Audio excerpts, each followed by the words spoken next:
Ladies and gentlemen, my name is Louis Hoffman, and today I am strongly opposing the motion that this House would not vote.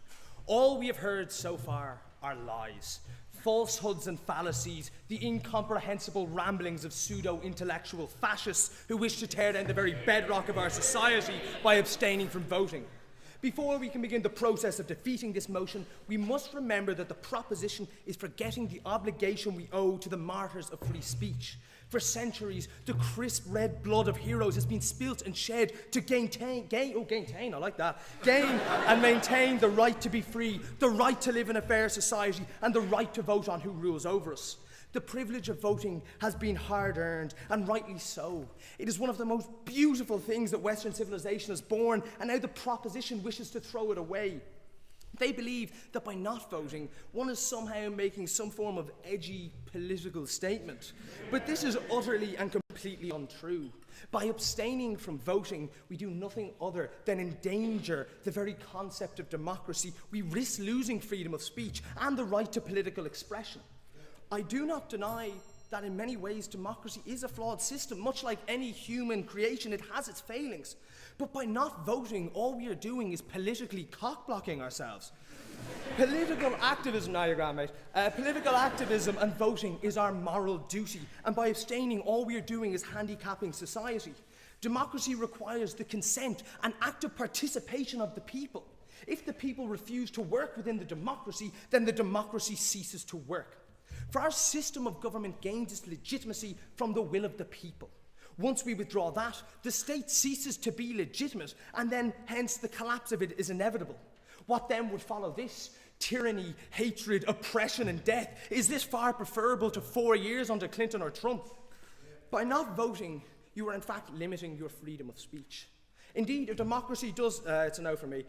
Indeed, a democracy requires the surrendering of certain rights to the government in order that they can protect the society at large. But now you wish to surrender the right to choose who impedes upon your rights, who chooses what tax rates you pay, and who decides whether you go to war or not. Where is the logic or rationale behind this? What makes it even scarier is the fact that across society we see the large oppression of freedom of speech. The progressive tidal wave evermore constricts the rights of the individual. Even this, a debating society, has not escaped unscathed and has now become infected with political correctness mania. Sorry, lads.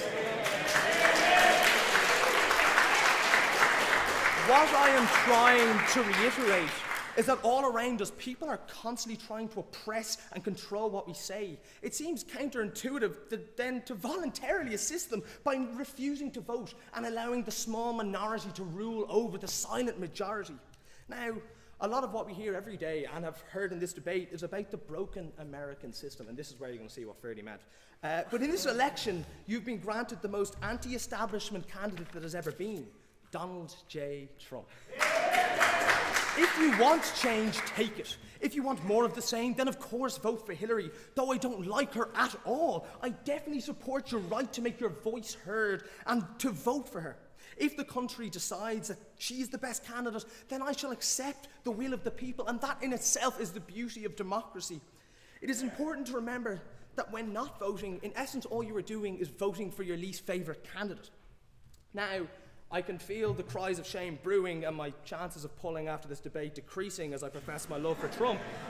But what I'm trying to say is that when you've been granted such a candidate who is literally the manifestation of populism and wholeheartedly against the corruption that has become embedded in our society, then why turn our nose up at it when it is constantly what we ask for? But Louis.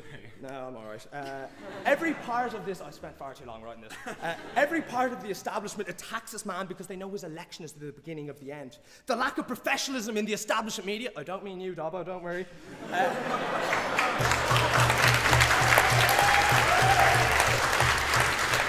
Why complain about the broken system and then not advocate the election of someone who wants to fix it? It just makes no sense. What Trump represents is the insatiable demand for change, the direct manifestation of the people's wills. Oh, Jesus Christ, lads, come on. Look, just let me come on, like...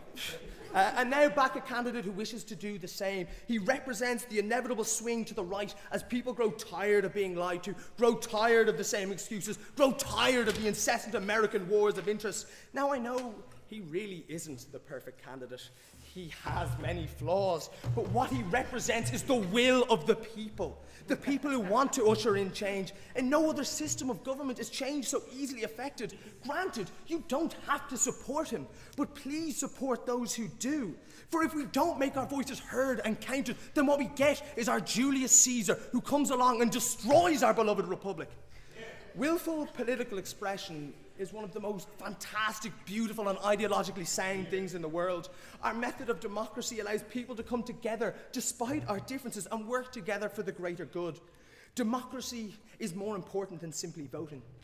It represents the very bedrock of Western civilization, and to turn our backs upon democracy and to abstain from voting would start the destruction of the greatest society that ever was and ever has been. I'm not saying democracy is easy. It isn't. It's tough. You don't always get the options you're happy with, but that's life.